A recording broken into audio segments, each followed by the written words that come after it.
If you love the Rearview Mirror Chronicles podcast and want to help us keep bringing you brilliant episodes, then please share it with a friend or a fellow history fan who you think might enjoy it. Thanks for your support, and I do hope you enjoy this episode.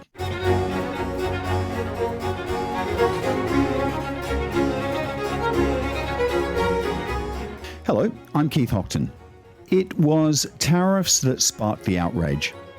Not just the usual grumbling about duties and trade imbalances, but a national outcry. Because Canadian-American trade wasn't just an economic matter. It was political, it was emotional, it was existential. American leaders weren't coy about their aims either. These new tariffs, they admitted, were part of a larger plan. A long-standing dream of annexation. A way to pull Canada into the American orbit, to make its land, its forests, its resources part of the Republic at last. For many US expansionists, this wasn't strategy, it was destiny. Canada's response? Swift, furious, and loud. The press turned sharply patriotic. Anti-American sentiment surged. Boycotts were called, and what started as a trade debate quickly became a fight for national Canadian identity. It suddenly wasn't just about the tariffs, it was about their sovereignty. We're actually talking about the federal election of 1911, where that quiet fear of American takeover became the central issue. Canadians rallied around the flag and rejected the Liberal government's trade deal with the US and voted in the Conservatives, who promised to protect the country, both economically and politically. Now, fast forward more than a century later, and here we are again. You know, in a Super Bowl interview, President Trump said, and I quote, "I think Canada would be much better off being the 51st state." Weeks earlier, he'd floated the same idea. Lower taxes, stronger military protection, no tariffs, just sign here, join the union. It all sounds kind of completely wild. It sounds absurd, doesn't it? But for those of us who have read history closely, it actually sounds very familiar because history actually doesn't just vanish. It sometimes hibernates, and sometimes when you least expect it, it reawakens. The idea of a US-Canadian merger isn't a Trump-era novelty. Far from it. It's a question that's haunted the continent for over 2 centuries. It's been whispered about in dark rooms. It's been debated in Congress. It's been demanded in some cases. And yes, it has been attempted. In today's episode, I'm going to dig deep. I'm going back to the wars, the treaties, the ideology, and ambition that have actually defined the tangled relationship between the United States and Canada. And I have to say, it's an exciting story, and it kind of follows on from my episode on Greenland and Panama. But this time, we're going to go bigger, and we're heading north. So I guess when I began this research, the first question I had was, why isn't Canada the 51st state? Or the 14th state, for that matter? Why is the border where it is? And why, despite all the similarities, language, culture, history, are these two nations still defiantly separate? I'd like to walk you through the serious political plans for annexation, and the military ones too, the invasions, the letters, the campaigns. I'll explore how economic entanglement, cultural fiction, and shared interests shaped and sometimes warped the US-Canadian relationship. Because while America was built on expansionism, moving west, absorbing land, claiming space, it actually didn't stop at the Pacific. It looked north too. In 1847, after American troops took Mexico City, there were serious voices in Washington calling for full annexation of Mexico. All of Mexico, they shouted, all of it. The US ended up with the Southwest, but that appetite for more never really died. So maybe we shouldn't be surprised that Canada is now back in the conversation. This is the history of the United States and Canada, 2 nations, 1 border, and a relationship built on war, commerce, pride, and ambition. And to understand where it all begins, I have to take you a little bit further back. Not just before Trump, not just before the tariffs of 1911 or the treaties or the modern borders, but actually before there was a United States. So in the early 1700s, North America was a very different place. It was a mosaic of empires, British, French, and Spanish. And across it all, the deep-rooted presence of indigenous nations whose territories, cultures, and trading networks had actually stretched for centuries across the continent. So let's start at the top with Hudson Bay. This was the forgotten frontier. Britain had actually claimed the vast wilderness around it, but they really weren't in very much of a hurry to settle it. Instead, they handed the task to a company, the Hudson Bay Company. A classic British move, outsource the empire and let's see what happens. The Hudson Bay Company built trading posts. They bought furs from indigenous hunters and they shipped them back to Europe where they became coats and hats. It wasn't a colony, it was more a fur depot. There were no farms, no settlers, no churches or town halls, just commercial outposts in the snow. Now move south into what we now call Canada. In the early 18th century, that land belonged to France, at least on paper. French explorers had pushed up the St. Lawrence River into the interior, navigating the rivers, the lakes, across what we now know as Quebec, Ontario, Manitoba, and Saskatchewan. And they traveled vast distances. But the settlements, they were very sparse. You had some major hubs, Quebec City, Montreal, Rivière. But mostly it was fur traders and missionaries in scattered forts, buying from smaller indigenous communities and basically just braving the wilderness. New France didn't stop there, though. French claims actually stretched down through the American Midwest, Illinois, Detroit, Pittsburgh, all the way down to the Mississippi to Louisiana. A French Louisiana, I might add, a French Memphis, a French New Orleans. Meanwhile, the Spanish were staking out territory too, though much of their empire in the north really only existed on maps. Their grip on Florida was real, but elsewhere they were meeting fierce resistance from indigenous nations like the Comanche, which leaves us with one final strip of land, the eastern seaboard. From what is now Maine to Georgia sat the 13 British colonies. Compared to the sparse trading posts of the interior, these were very different.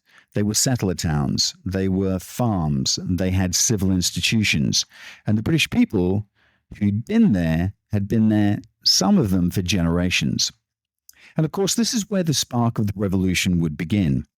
From outside, it looked like a narrow ribbon of land stretching along the Atlantic seaboard, as I said, from Maine all the way down to Georgia. But those 13 British colonies were far more than just a coastal strip. Unlike the isolated French forts or the theatrical claims, of the Spanish, these areas were densely populated and they were thriving settler societies, communities of farmers and artisans and merchants and tradespeople. Civilization had well and truly taken root, and with it came the functioning courts, representative assemblies, and of course local institutions, what we now call civil society in the making. And they weren't new either. By the early 1700s, British settlers had already lived for over a century in places like Massachusetts, Virginia, and the Carolinas. These colonies had history, they had tradition, and of course that tradition gave them identity. They weren't just imperial outposts, they were established societies with a true sense of themselves. And of course, that mattered. Then came a shift in the north, one with very serious consequences that are still being felt today. After decades of skirmishing and false starts and bitter campaigns, the British finally succeeded in seizing Acadia, what we now call Nova Scotia, New Brunswick, and Prince Edward Island. This stretch of land, guarding the mouth of the St. Lawrence River, it was more than strategic, it was symbolic. Control of it actually meant dominance of the gateway to Canada. And when the British secured it, they made an unusually stark decision, one really not very often seen from early modern states. And what they chose to do was ethnically cleanse it. Tens of thousands of French Catholic settlers were expelled from their homes. Families, farmers, entire villages were forced to leave. And in their place, English-speaking Protestants from Britain and the southern colonies were actually invited to repopulate the land. Acadia, now rebranded as Nova Scotia, was reimagined as a loyal British colony, a 14th sibling, if you like, to the 13 already settled along the coast. It became another anchor for British rule, both culturally, militarily, and of course ideologically. Now, you might be wondering about Newfoundland, and yes, it was technically a British possession at the time, but in truth, it kind of barely qualified as a colony. Its settlements were little more than fishing outposts, rough, weather-beaten, and constantly under the threat from storms, disease, and war, I suppose.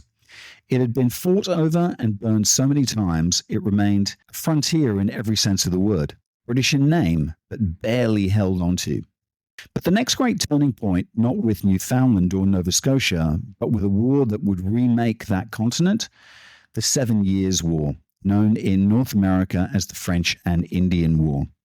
And it began in the 1750s and actually reached a crescendo in the 1760s. And by the time it was over, British Empire had actually pulled off one of the most extraordinary military victories in its long history. The French were gone, completely driven from mainland North America. Each stretch of territory that we've been discussing, the forests of Quebec, the vast interior along the Mississippi River, the fertile Ohio Valley, the Gulf Coast, Louisiana, all of it changed hands. And to cap it off, Britain then seized Florida from Spain. Suddenly, British North America wasn't just a series of colonies, hugging the ocean. It was a continental empire stretching from the Atlantic to the Mississippi, from the Arctic reaches down to the subtropical edges of the Gulf. It was vast. It would have been astonishing. And I suppose you could also say this was the imperial high tide. And yet, and this is incredible, just barely 15 years later, the core of that empire, the 13 original colonies, actually rose in revolt. Massachusetts, Virginia, Pennsylvania, all the names we know, they broke from the crown, declared independence, and created the United States of America. But here's the strange part. The question I had was, why only them? Why did just the 13 rebel? Why didn't Nova Scotia rise up too? Why not Quebec or Florida? And the question sits at the heart of the US-Canada story because it actually wasn't supposed to be that way. The American revolutionaries, those fiery patriots in Philadelphia and Boston, they didn't see themselves as a splinter group. They dreamed of a much broader rebellion. They believed the other British territories would follow their lead, and many of them actually assumed that Canada would be first in line. So, in many ways, when a modern president like Trump muses about Canada as the 51st state, he's not inventing something new. He's actually just brushing the dust off old ambition, one that stretches all the way back to the very birth of the Republic. When independence was declared, the new Americans sent letters, envoys, and messengers north to Nova Scotia and Canada and south to Florida. They called on their fellow British colonists, now neighbors, to rise up with them, to join the revolution, to cast off the crown, and to help forge a new republic together. Now look, there was some interest in joining the revolution, Canada in particular. If you look at the Articles of Confederation, the founding document of the United States for the Constitution, there's something very telling. Canada was actually pre-approved to join the new republic. No application, no process, basically just sign here and you're in. Any other aspiring state would have to go through a procedure. But Canada had a standing open invitation. And just to play devil's advocate, it does make you wonder, if Trump ever got serious about the idea of Canada becoming the 51st state, would he even need congressional approval? Well, look, probably yes, because the articles have long been superseded by the Constitution, but still, it's a fun little wrinkle, in the footnotes of history. In the end, though, while there was some enthusiasm, especially in Nova Scotia, the regions that make up modern Canada chose not to rebel. And that was actually a pivotal moment because the big question is why? Why, after such sweeping British conquest in the 7 Years' War, did so much of North America decide to stay loyal to the crown? So let's answer that question by starting with Nova Scotia, because that's where things could really have gone either way.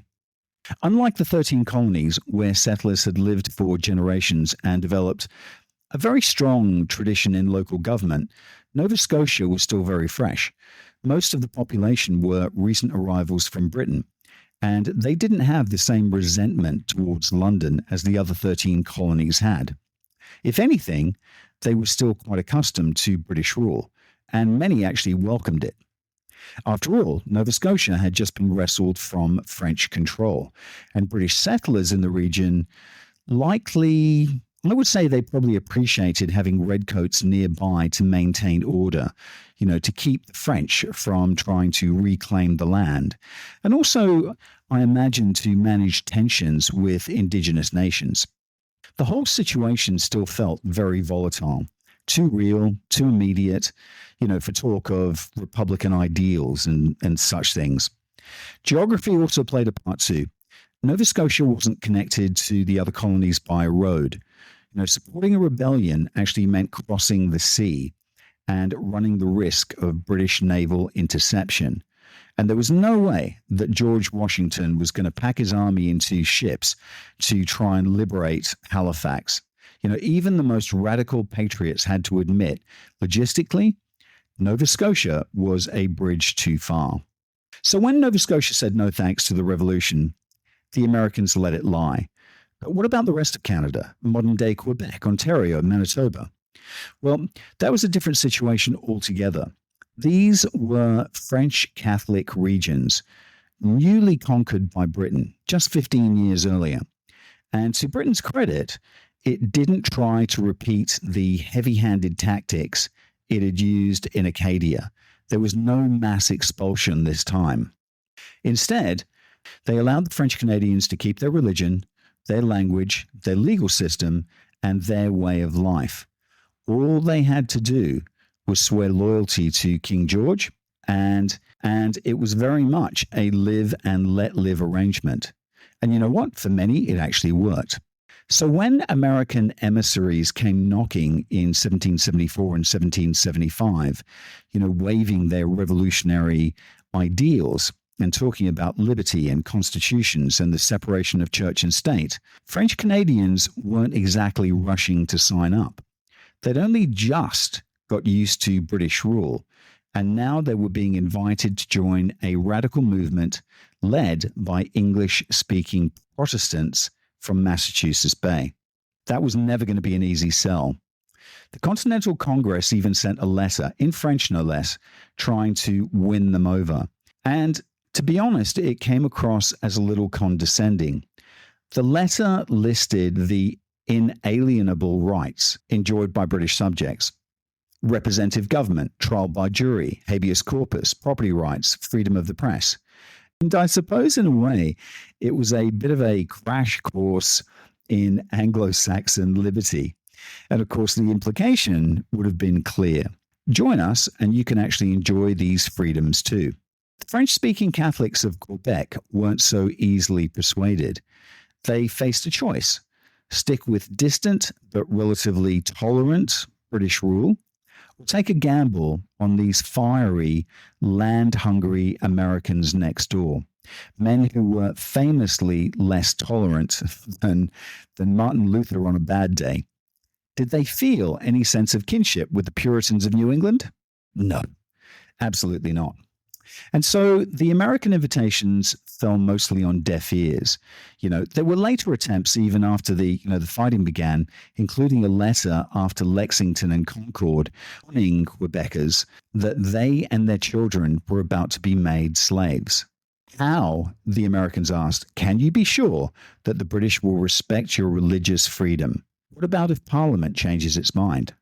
It's a fair point. Parliament could revoke the Quebec Act at any time. They could impose new laws. They could theoretically make every French speaker wear a red hat on Tuesdays. But even so, even with all those threats, the French Canadians mostly stayed out of it. Look, some did join the cause. Volunteers actually formed 2 battalions to fight for the Continental Army, but the majority remained neutral and certainly loyal. As for Newfoundland and Florida, well, those were sparsely populated territories without trading traditions or self-government, and they actually lacked the political culture, the institutions, and I think, frankly, the infrastructure to declare independence. There wasn't a strong, independent-minded elite to lead the charge. And so, like Nova Scotia and Quebec, they stayed with the British, which then left the 13 colonies to go it alone. And the answer to why they did and how is the heart of the next chapter in history. But before we go there, let's just take a little break and hear a message from our sponsor. Altadomus is your one-stop shop for your Malaysia My Second Home visa. But they are much, much more than that. When you sign up with Altadomus, you become part of a larger community. A community that actually cares about you and your family in Malaysia. And that's important when you move to a new home. For more information, go talk to TG or WhatsApp him on +60 12 49 37 270 or visit their website penangmyhome.com. And we're back. So the Canadians had made their position clear. They didn't wish to join the rebellion. They chose to remain loyal to the British Empire. And that early attempt to bring Canada into the fold, to make it the 14th state at the birth of the United States, had effectively failed. But another opportunity would come. And this one was more structured, if that's the right word. Less of a warm invitation to, I suppose, civic republicanism and more of a firm suggestion, which would be delivered at the tip of a bayonet. In those early months of the American Revolution, as New Englanders were hammering British forces outside Boston, something remarkable happened. A force of patriot rebels pulled off a daring coup. They actually captured the mighty fortress of Ticonderoga. Now, Ticonderoga wasn't just a trophy. It was a strategic gateway guarding the classic invasion route between New York and Canada. For centuries, armies had marched this path north and south. Indigenous, French, British, and now the Americans held it. With Ticonderoga in hand, they actually had a chance to strike. The Royal Navy couldn't stop a land assault from there, and such an invasion might rattle the British, perhaps force them to negotiate, to rethink their loyalties. Maybe, just maybe, they'd throw in with the revolution. And there weren't many British troops in Canada. The region was incredibly thinly defended. It all looked, certainly on paper, like a very easy win. And folks, this is really important. The first major military offensive in American history, the first grand strategy of the United States Armed Forces, was actually an invasion of Canada. The main column would march due north from Ticonderoga up Lake Champlain, following the well-worn invasion corridor towards Montreal. The secondary column? That one was brutal. It would set out from Boston and cross into now what's Maine, hacking its way through the wilderness, navigating the lakes, the rivers, and the thick forests to reach Quebec. And this wasn't a walk in the park. It was savage country, hostile, wild, and unforgiving. They endured punishing, freezing rapids, mosquito-choked swamps, thick forests, and mountainous terrain. Men dropped dead from exhaustion, disease, and starvation. And of course, morale collapsed, and a good portion of the force then deserted. And those who remained were severely battered by the time they reached their target. But keep in mind, this wasn't just a military expedition. It was supposed to send a message. It was meant to convince French Canada, if not through persuasion, then through presence, that the American Revolution was knocking at their door. And actually, the main American thrust northward was, in fact, remarkably successful. They captured Montreal with minimal resistance. The local militia, largely French-speaking farmers and townspeople who would be called up in times of emergency, had no interest whatsoever in dying for a British king. And when the shooting started, they simply melted away. No last stands, no heroic defense, just quiet refusals to fight.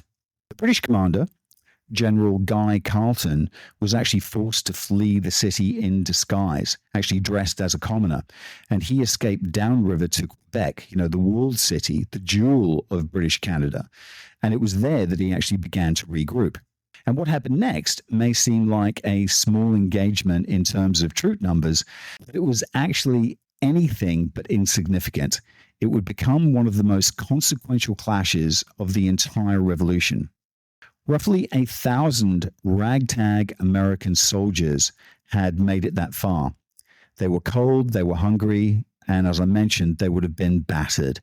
And yet they were fighting not just for the glory of a piece of land. They believed they were fighting for Canada, for the future of a territory that even then was recognized as vast, rich in resources, and strategically incredibly vital. It was New Year's Eve, a blizzard rolled in, snow came down in sheets, and the last two American forces, led by Richard Montgomery, the other by Benedict Arnold, linked up outside the city. Exhausted and ill-equipped, they decided to mount a direct assault.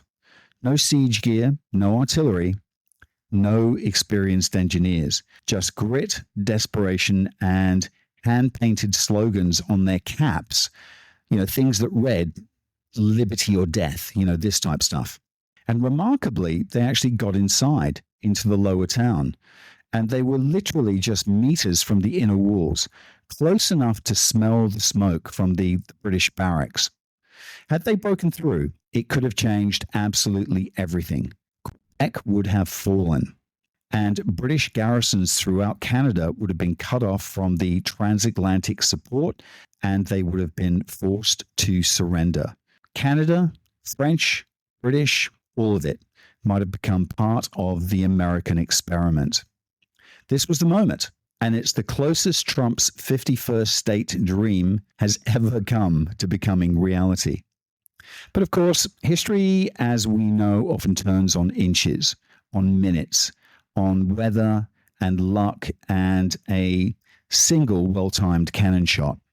The Americans launched their hopeless assault in blinding snow. General Montgomery was killed almost instantly, blown apart at close range by grape shot as he led the charge, sword in hand, having just axed his way through a wooden stockade. From the other direction, Benedict Arnold was hit in the leg by a musket ball.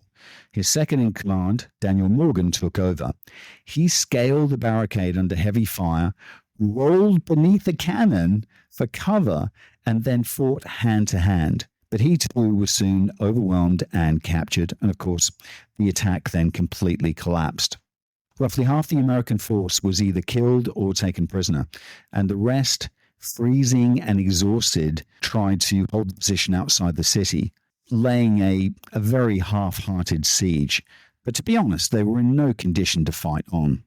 And then, to make matters worse, smallpox struck. It's said that the British sent women into the American camp, sex workers known to be infected with smallpox. And look, whether that's true or not, the result was devastating. Disease ripped through the American ranks, decimating the survivors of the failed assault. And of course, that dream of taking Canada died in the snowdrifts outside Quebec. And through that brutal winter outside, things just fell apart. At first, there had been some goodwill from the French Canadians. That didn't last. The language of liberty and self-determination, the lofty talk of free-born Britons and inalienable rights, quickly began to ring hollow when the American army, starving and desperate, started taking food and equipment and even raising emergency taxes. French settlers, understandably unimpressed, mocked them. What's your taxation without representation now? They jeered, as American troops actually seized their supplies. And as history so often shows, an occupying army is rarely the best ambassador. The Americans, no matter their ideals, were now invaders. So eventually the siege collapses and British reinforcements arrive with the spring thaw, and the Americans, what were left of them, withdrew. But that New Year's Eve assault on Quebec, that was a moment. That was a razor's edge in world history, because had it gone differently, had Quebec fallen, we very much might be talking about a United States that actually stretched from the Gulf of Mexico to Hudson's Bay, from the swamps of Louisiana to the snows of Baffin Island. Trump's fantasy of Canadian statehood, improbable as it sounds today, came closer to reality than most people realize. And of course, there would be more attempts to invade Canada during the Revolution, but none of that came close to that night in 1775. In the end, of course, the 13 colonies won their independence, and of course, the United States was born. But, and here's the hot take, don't forget, the US did get a piece of Canada, because at that time, Canada wasn't just Quebec and Ontario. It stretched far south, through the Midwest, all the way to the Gulf Coast. Territories like Ohio, Indiana, Illinois, Michigan, and Wisconsin, and parts of Minnesota were all part of that great northern landmass. And when the Treaty of Paris was actually signed in 1783, the British gave it all away. Lord Shelburne, the British Prime Minister, not only recognized American independence, he handed everything over west of the Appalachians and east of the Mississippi. A huge chunk of what had been part of New France. The irony? That deal was actually more generous than anything the American allies, the French, had been pushing for. The British figured, perhaps correctly, that a large, prosperous United States would make a far better trading partner than a French or Spanish-controlled North America. They spoke the same language, they shared the same religion, most of them had family ties, same values, same outlook. So the US, although newly born, emerged much bigger than anyone had expected at the start of the war. And in the aftermath, something else happened. Roughly 70,000 loyalists, men and women who opposed the revolution, left the United States and migrated to Canada. They wanted no part of this new republic. They abandoned their homes, their farms, their businesses. Many of them had actually fought for the crown, and they would become a new wave of settlers in Canada. And I think it's safe to say they weren't keen on joining the US anytime soon, which meant that, for the most part, the chances of Canada willingly joining the Union were very slim. The next and perhaps final serious attempt to bring Canada into the American Republic came during the War of 1812. And the year itself actually matters. Britain was at its lowest point in a generation. The war against Napoleon had drained its resources and stretched its military incredibly thin. It was fighting for its life in Europe, and yet somehow it still managed to behave like an arrogant colonial power in North America. British ships routinely stopped American vessels at sea, dragging sailors off and pressing them into the Royal Navy service. At the same time, Britain was arming indigenous nations along its western frontier and helping them resist the westward push of American settlers beyond the Appalachians. So tensions were rising, and the Americans were angry. And in 1812, the Americans saw their moment. In the summer of 1812, with Britain distracted by war in Europe, the US launched what they believed would be a quick and glorious campaign to take Canada. On July the 12th, General William Hull crossed the Detroit River at the head of an American army, and he was brimming with confidence. Landing in Windsor, Ontario, Hull issued a grand proclamation. He told British subjects they were about to be freed from tyranny. He promised them liberty, security, and the prosperity that Americans were starting to enjoy. And he also warned that if they resisted, they'd face war, slavery, and destruction. Doesn't that sound familiar? It was, once again, an attempt to bring Canada into the American fold, this time with bold words and an army to back it up. But just weeks later, Hull actually lost his nerve. The British counterattacked. They crossed the river, recaptured Detroit, and took Chicago, I suppose, just for good measure. That October, another American force tried again by crossing the Niagara River. They met the British at Queenstown Heights. It was a pivotal moment and one that showed this war wouldn't just be a catwalk. In 1813, however, the tide seemed to turn.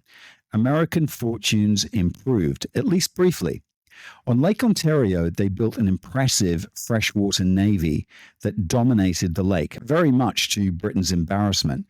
And they actually captured and sacked York, modern-day Toronto. And for a short time, it looked like the British grip on Upper Canada might unravel.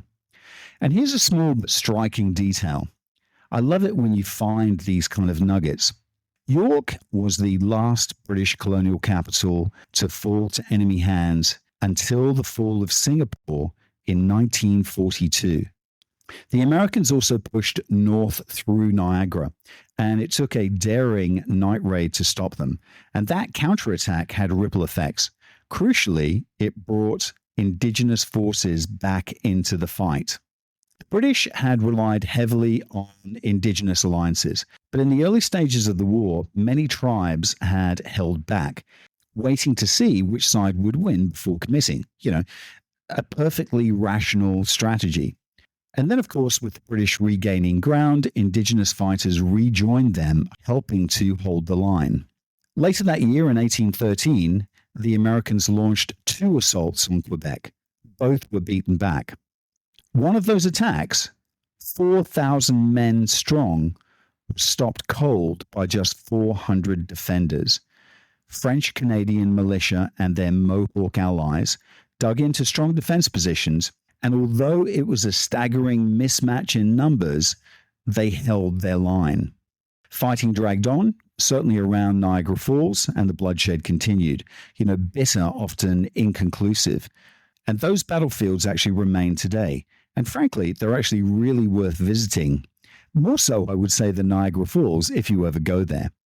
In the end, though, neither side could break the deadlock. And when the Treaty of Ghent was signed in 1814, the war ended more or less where it began. The borders stayed as they were. Canada remained Canada. The United States remained south of that line. And that actually marked the end of America's formal military attempts to annex Canada. The dream of uniting the continent under one flag, at least by force, was now over. But political efforts? Of course, they would continue. But the dream of Canada didn't die with the War of 1812. They were more moments where the idea of annexation returned, not through armies this time, but through rebellion, rhetoric, and diplomacy.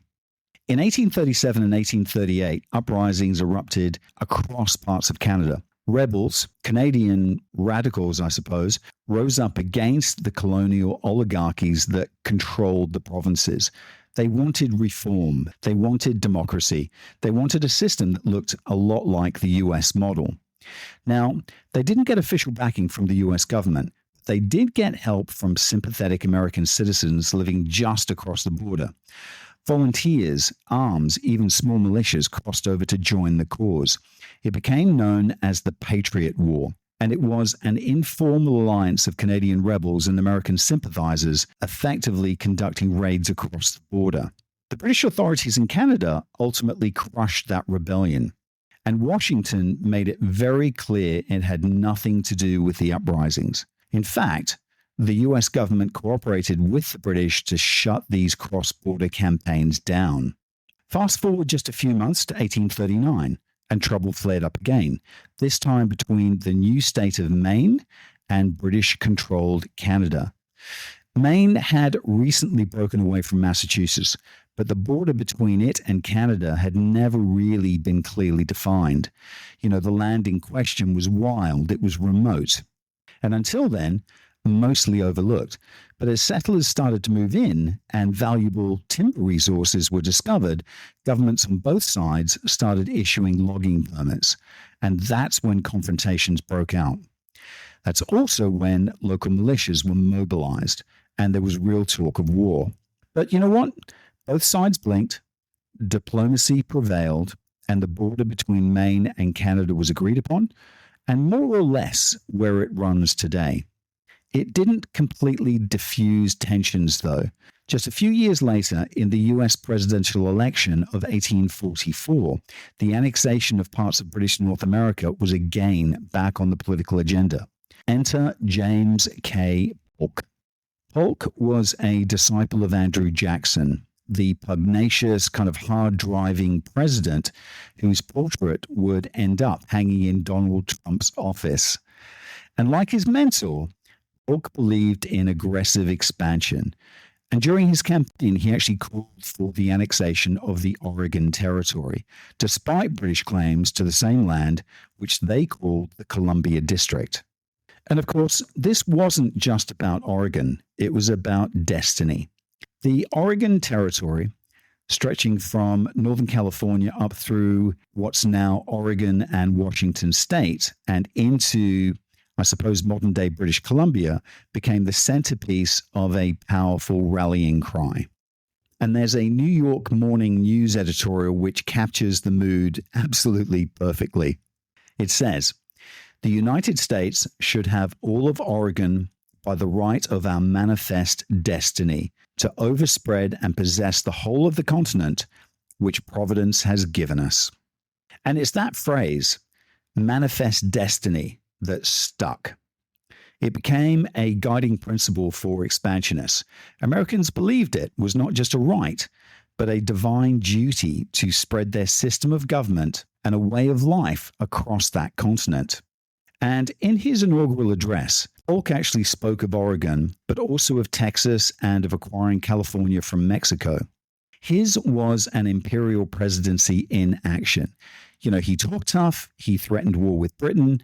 The Royal Navy even sent 5 warships to the Pacific Northwest in response. But Polk had also prepared for diplomacy. You know, the British had originally claimed everything down to the Columbia River, including Puget Sound. But Polk actually pushed for the 49th parallel, and he got it. British Columbia would stay British. The United States got Washington and Oregon, and that border was set.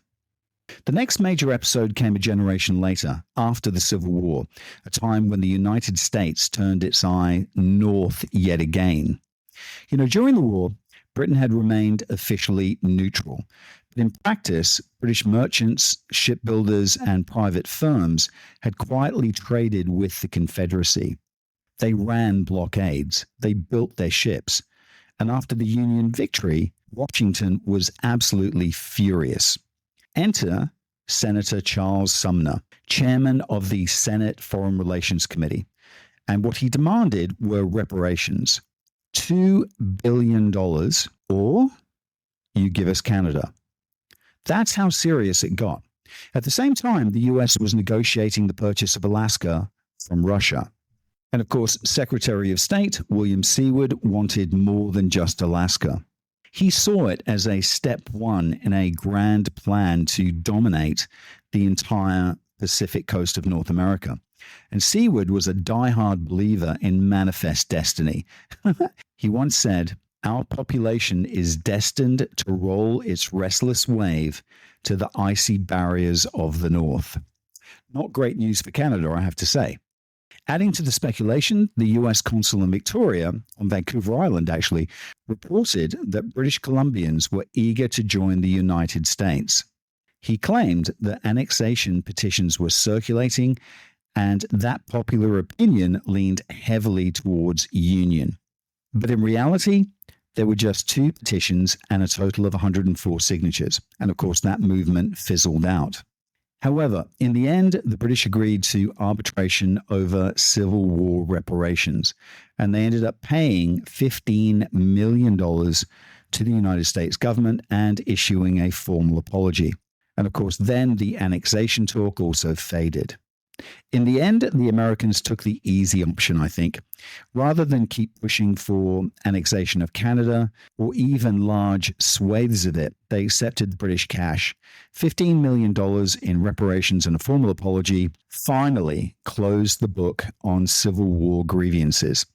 Meanwhile, however, in the North, something very big was happening. In 1867, Canada formally became a dominion, a moment known as Confederation. It wasn't full independence, not yet, but it was a major step on that road. The scattered provinces, Nova Scotia, New Brunswick, and the province of Canada, soon joined by others, were now united under a single federal structure. Canada, as we recognize it today, had actually begun to take shape. But just a few decades later, in 1911, a new wave of anti-Americanism swept across Canada, where I started this podcast.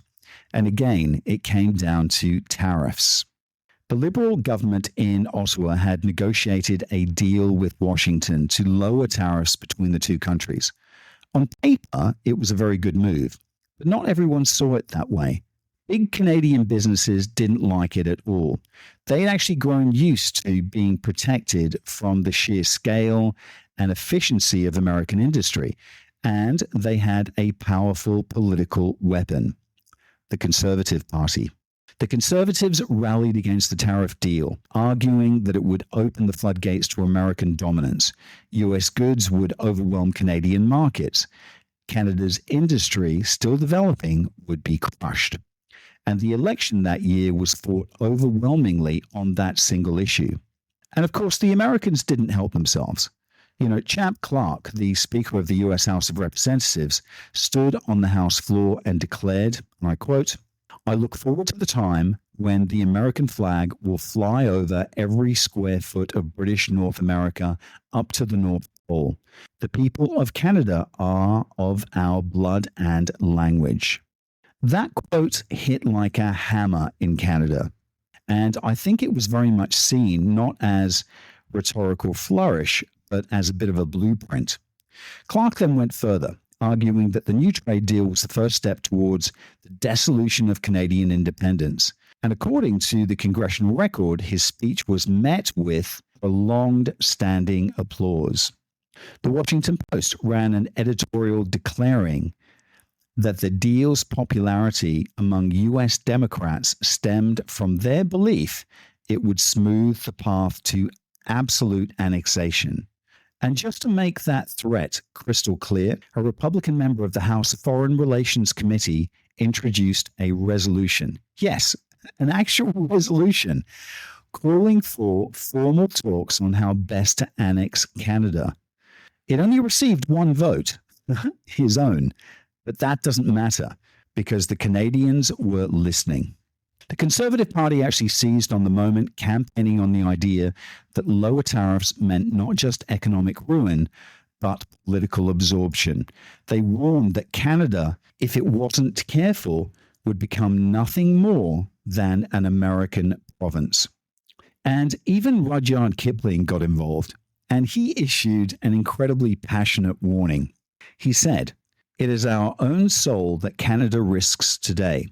Once that soul is pawned for any consideration, Canada must inevitably conform to the commercial, legal, financial, social, and egalitarian standards which will be imposed on her by the sheer admitted weight of the United States."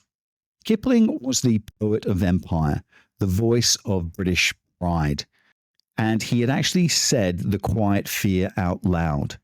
Canada could vanish, not by war, but by trade. So it was a landslide. The Conservatives swept into office riding a wave of nationalistic anger. More tariffs, please, was the message, and it stuck. And ironically, in the same elections, it would be the Liberals who tried to flip the script, using those same tariffs to attack the Conservatives. History, as always, twists and turns in ways that no one quite expects. And there was still one more odd burst of annexation energy, this time after the Second World War. Newfoundland, then still a separate colony, not part of Canada, had received a flood of American investment and military presence during the war. US bases were built, American money put in. And for some Newfoundlanders, the future looked brighter with Washington than it did with Ottawa. Canada, a little anxious about being sidelined, moved very quickly and pushed for a referendum on union. And in 1948, the vote was held. Given a choice between full independence and joining Canada, voters picked Canada narrowly. Just 52% voted in favor. And of course, there were some Americans that grumbled that the referendum hadn't included a third option, and that was joining the United States. And of course, with that, the dream of annexation faded once more. Which kind of brings us, more or less, ladies and gentlemen, to the present day. As we've seen in my other episodes, Greenland and Panama, Trump's talk about Canada sounds strange only because we've forgotten the deeper history. For most of the Cold War, ancient rivalries between Britain and America or between Canada and the US were buried, effectively subsumed in the fight against communism. The Western democracies circled the wagons, projecting unity. Old ambitions were shelved in favor of shared survival.